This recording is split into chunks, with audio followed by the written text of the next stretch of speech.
Hi every one, ഇന്ന് ഞാൻ വന്നിട്ടുള്ളത് വളരെയധികം ഹെൽത്തി ആയിട്ടുള്ള ഒരു റെസിപ്പി ആയിട്ടാണ്. റാഗി കൊണ്ടുണ്ടാക്കിയെടുക്കുന്ന ഒരു ലഡുവാണ് കേട്ടോ. ഇത് നമ്മൾ സ്റ്റീം ചെയ്താണ് എടുക്കുന്നത്. വീട്ടിലുള്ള ചേരുവകൾ മാത്രം മതി ഇതുണ്ടാക്കിയെടുക്കാൻ വേണ്ടിയിട്ട്. റെസിപ്പിയിലോട്ട് പോകും മുന്നേ ചാനലൊന്ന് സബ്സ്ക്രൈബ് ചെയ്ത് വയ്ക്കാൻ മറക്കല്ലേ. ആദ്യം തന്നെ ഒരു സോസ് പാനിലേക്ക് 1/4 കപ്പോളം വെള്ളത്തിലേക്ക് 250 ഗ്രാമോളം ശർക്കര പാനിയാക്കുന്നതിന് വേണ്ടിയിട്ട് എടുത്തിട്ടുണ്ട്. മധുരമൊക്കെ നമ്മുടെ ആവശ്യാനുസരണം തന്നെ ചേർക്കാം. അതുകൊണ്ട് തന്നെ ശർക്കര എടുക്കുമ്പോൾ മധുരം കുറവ് മതിയെന്നുണ്ടെങ്കിൽ അതനുസരിച്ച് കുറച്ചെടുത്താൽ മതി. ശർക്കര പാനി ഒരുപാടങ്ങ് ലൂസായി പോകാൻ പാടില്ല. അതുകൊണ്ട് തന്നെ വളരെ കുറച്ച് വെള്ളത്തിൽ നമ്മൾ പാനിയാക്കി എടുത്താൽ മതി. അതുപോലെ തന്നെ കൈയെടുക്കാതെ ഇളക്കി കൊടുത്തുകൊണ്ടേയിരിക്കുക. ഫ്ലെയിം മീഡിയം ടു ലോ ആയിരിക്കാൻ വേണ്ടിയിട്ട് ഒന്ന് പ്രത്യേകം ശ്രദ്ധിക്കണേ. ഈ സമയം തന്നെ നമുക്ക് മറ്റൊരു പാനിലേക്ക് 1 ടേബിൾ സ്പൂണോളം നെയ്യ് ഒഴിച്ച് അതിലേക്ക് ചെറുപഴവും ഏത്തപ്പഴവുമാണ് ഞാനിപ്പോൾ ചേർത്ത് കൊടുത്തിട്ടുള്ളത്. നിങ്ങളുടെ കയ്യിൽ ഏത്തപ്പഴം മാത്രമേ ഉള്ളതെന്നുണ്ടെങ്കിൽ അത് ചേർത്ത് കൊടുക്കാം. അത് മാത്രമല്ല ചെറുപഴം ആണെന്നുണ്ടെങ്കിൽ അങ്ങനെയും ചേർത്ത് കൊടുക്കാം, കുഴപ്പമൊന്നുമില്ല. ഇത് നെയ്യിൽ നന്നായിട്ട് വഴന്ന് വരുന്നത് വരേക്കും മീഡിയം ടു ലോ ഫ്ലെയിമിൽ നന്നായിട്ട് തന്നെ ഇളക്കി കൊടുത്തുകൊണ്ടേയിരിക്കണം. ഇതിപ്പോൾ ശർക്കരയൊക്കെ നന്നായിട്ട് ഉരുകി നല്ല അത്യാവശ്യം തിക്നെസ് ഉള്ളൊരു പാനിയായി മാറിയിട്ടുണ്ട്. നമുക്കിനി ഫ്ലെയിം ഓഫ് ചെയ്ത് മാറ്റി വയ്ക്കാം. ഈ പഴവും ഇപ്പോൾ നന്നായിട്ട് വെന്തുടഞ്ഞ് വന്നിട്ടുണ്ട്. ഇതൊരു സൈഡിലേക്ക് മാറ്റി വെച്ച ശേഷം 1 ടേബിൾ സ്പൂണോളം നെയ്യ് ഇതിലേക്ക് ഒഴിക്കാം. ഇനി ഇതിലേക്ക് അല്പം കാഷ്യൂനട്ടും കിസ്മിസും ചേർത്ത് കൊടുക്കാം. അതൊക്കെ നമ്മുടെ ഇഷ്ടാനുസരണം തന്നെ ചേർത്ത് കൊടുക്കാവുന്നതേ ഉള്ളൂ. ഞാനിതിലേക്ക് ഒരു 3-4 ഏലക്ക കൂടി പൊട്ടിച്ചത് ചേർത്ത് കൊടുക്കുന്നുണ്ട്. ഇനി ഇതിലേക്ക് എള്ളാണ് ചേർത്ത് കൊടുക്കേണ്ടത്. അതൊക്കെ നമ്മുടെ ഇഷ്ടാനുസരണം തന്നെ ചേർത്ത് കൊടുക്കാം.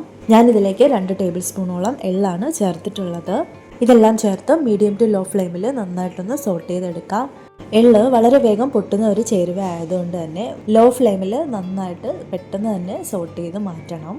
എള്ള് വറുത്തെടുക്കുമ്പോൾ ഒരു പ്രത്യേക സ്മെല്ല് വരും. ആ ഒരു സ്മെല്ല് വരുന്ന സമയമാകുമ്പോഴേക്കും നമുക്കിനി ഇതിലേക്ക് തേങ്ങ ചേർത്ത് കൊടുക്കാം. 1 കപ്പോളം തേങ്ങയാണ് ഞാൻ ചേർത്തിട്ടുള്ളത്. തേങ്ങയൊക്കെ ഓപ്ഷനിലാണ്, ഇഷ്ടമുണ്ടെന്നുണ്ടെങ്കിൽ മാത്രം തേങ്ങ ചേർത്താൽ മതി കേട്ടോ. ഇനി ഇതെല്ലാം ചേർത്ത് നെയ്യിൽ നന്നായിട്ട് തന്നെ സോട്ട് ചെയ്തെടുക്കണം. ഫ്ലെയിം എപ്പോഴും മീഡിയം ടു ലോ ആയി തന്നെ കീപ്പ് ചെയ്യാൻ വേണ്ടി ശ്രദ്ധിക്കണം.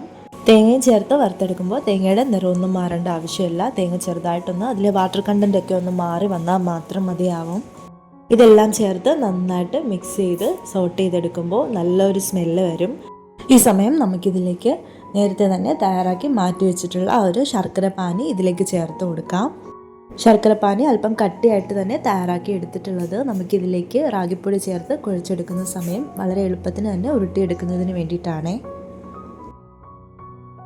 ഇനി ഇതെല്ലാം ചേർത്ത് നന്നായിട്ടൊന്ന് തിളയ്ക്കാൻ അനുവദിക്കാം. ഇത് നന്നായിട്ടൊന്ന് തിളച്ച് വെന്ത് വരുമ്പോഴേക്കും നമുക്കിതിലേക്ക് റാഗിപ്പൊടി ചേർത്ത് കൊടുത്താൽ മതിയാവും. ഇതിപ്പോൾ തിളച്ച് വെന്ത് വന്നിട്ടുണ്ട്. ഇനി ഇതിലേക്ക് 1 കപ്പോളം റാഗിപ്പൊടിയാണ് ഞാൻ ചേർത്ത് കൊടുക്കുന്നത്.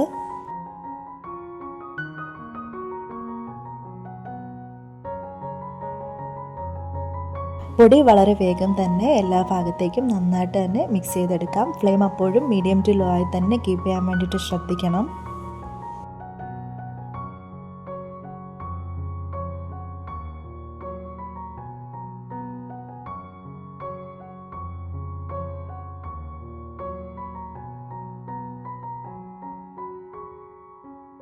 റാഗിപ്പൊടിയുടെ ആ ഒരു റോ സ്മെല്ലൊക്കെ ഒന്ന് മാറി നന്നായിട്ട് മിക്സായി പാനിൽ നിന്നും വിട്ട് വരുന്ന ആ ഒരു പരുവം വരെയും ഇതുപോലെ കൈയെടുക്കാതെ ഇളക്കി കൊടുത്തോണ്ടിരിക്കുക.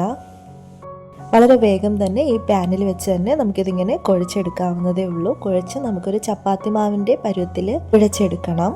ഇതിപ്പോൾ ഏകദേശം റെഡി ആയിട്ടുണ്ട്. ഇനി നമുക്ക് ഫ്ലെയിം ഓഫ് ചെയ്ത് ഇതിൻ്റെ ചൂട് ചെറുതായിട്ടൊന്ന് മാറുന്ന വരെ വെയിറ്റ് ചെയ്തതിന് ശേഷം നമുക്ക് കയ്യിലെടുത്ത് ഉരുട്ടിയെടുക്കാം കേട്ടോ. അത് നമ്മുടെ ഇഷ്ടാനുസരണം ഉരുട്ടിയെടുക്കാം. ഞാനിപ്പോൾ ഒരു നെല്ലിക്ക വലിപ്പത്തിലാണ് ഉരുട്ടിയെടുത്തിട്ടുള്ളത്. ഇതുപോലെ ഞാൻ എല്ലാം തന്നെ ഉരുട്ടിയെടുത്തിട്ടുണ്ട്. ഏകദേശം ഒരു 10 ബോൾസോളം കിട്ടിയിട്ടുണ്ട്. ഇനി നമുക്കിതൊന്ന് ആവിയിൽ വേവിച്ചെടുക്കണം. ഏകദേശം ഒരു 10-15 മിനിറ്റോളം ആവിയിൽ വെച്ചാൽ മാത്രം മതിയാവും. ഇത് ഇങ്ങനെയും കഴിക്കാൻ ടേസ്റ്റാണ്, പക്ഷേ ഇത് ആവിയിൽ വേവിച്ച് കഴിക്കുന്നതാണ് കേട്ടോ ഇതിൻ്റെ ആ ഒരു ഒറിജിനൽ ടേസ്റ്റ്.